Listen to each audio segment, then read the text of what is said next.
حضرت فضیل بن عیاض رحمۃ اللہ علیہ ڈاکو تھے، اور نرے ڈاکو نہیں تھے، ڈاکوؤں کے سردار تھے۔ تو ارشاد فرماتے ہیں کہ میرا طریقہ یہ تھا کہ میں ایک پورے قافلے کی صورت میں حملہ کرتا تھا تو لوگ ڈرا کرتے تھے اگر کہ فضیل بن عیاض کے ڈاکوؤں نے حملہ کیا تو پھر نہیں بچتے۔ ایک دن گزر رہا تھا تو ایک قاری صاحب آیت پڑھ رہے تھے، لا تقنطوا من رحمت اللہ، اللہ کی رحمت سے کبھی نا امید نہ ہونا، ان اللہ یغفر الذنوب جمیعا، بے شک وہ سارے ہی گناہ معاف کر دے گا۔ آپ فرماتے ہیں میرے دل میں بات اثر کر گئی، ماننا ہے نا۔ جس نے نہیں ماننا اس نے 6666 آیتوں کا ترجمہ پڑھ کے بھی توجہ نہیں کرنی۔ آپ ارادہ کریں نا، آپ اپنے دل کی زمین کو زرخیز بنائیں۔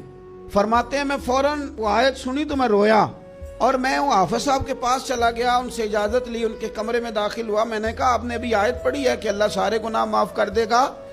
تو جس بندے نے کئی سال ڈاکے ڈالے ہوں، بیٹیاں روتی رہتی ہوں پر وہ مال لے کے آ گیا ہو، مائیں واسطے دیتی رہتی ہوں پر وہ لوٹ کے نکل آیا ہو، اب جی اگر وہ بندہ بھی سچے دل سے توبہ کرے تو اللہ معاف کر دیتا ہے۔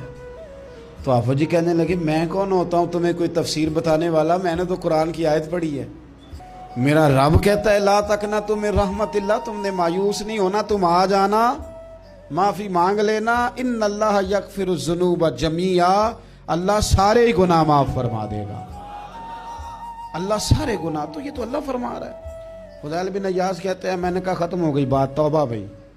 واپس آیا تو وہ میرے ساتھ جو تھے نا ان سے میں نے کہا سردار نیا تلاش کر لو بھائی۔ اب ارادے بدل گئے، پروگرام کچھ اور ہو گیا۔ اب تو لوگ ہمیں تانے دیں گے، اب تو لوگ باتیں کریں گے کہ اوتھے کی لین جانا ہے۔ فضیل بن عیاض کہنے لگے بس بھائی توبہ کرنی، اب تم کوئی اور سردار تلاش کر لو۔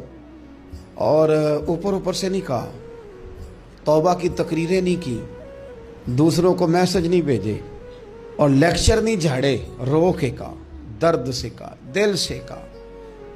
تو وہ جو باقی کے تھے نا ان پر سردار کی بات کا اثر ہوا، کہنے لگے سردار ہم نے سردار نیا نہیں ڈھونڈنا، اگر چوریاں مل کے کی ہیں تو اب تو اس طرح تو نہ کر، توبہ بھی مل کے ہی کریں گے، اب اللہ بھی مل کے ہی کریں گے، اب بس تو اگر ادھر جائے گا تو ہم بھی تو جائیں گے نا۔ اللہ اکبر۔ فضیل بن عیاض کہتے ہیں ظاہر ہے مال لوٹا کرتے تھے، میں نے مسئلہ پوچھا علماء سے تو انہوں نے بتایا کہ یہ تو حقوق العباد کا مسئلہ ہے، جو لوٹا ہے وہ تو واپس کرنا ہی پڑے گا۔ اب میں نے وہ پیسے جمع کیے، اب سارے تو میرے پاس تھے نہیں، جتنے میں دے سکتا تھا دیے، جو کھا چکا تھا وہ رہ گئے، ایک یہودی کے پیسے رہ گئے، اس کے گھر چلا